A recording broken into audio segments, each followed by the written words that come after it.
In this video, we'll demonstrate how you can wirelessly charge other devices using your Google Pixel. The initial step involves verifying whether your Google Pixel phone is up to date. Once your Pixel is confirmed to be up to date, access the Settings app, navigate to Battery, and select Battery Share.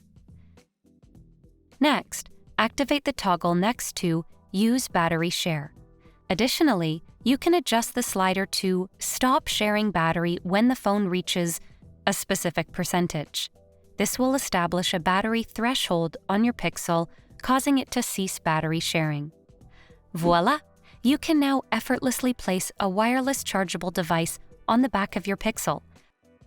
Having mastered the technique of wirelessly charging other devices via Google Pixel, why not elevate your tech skills?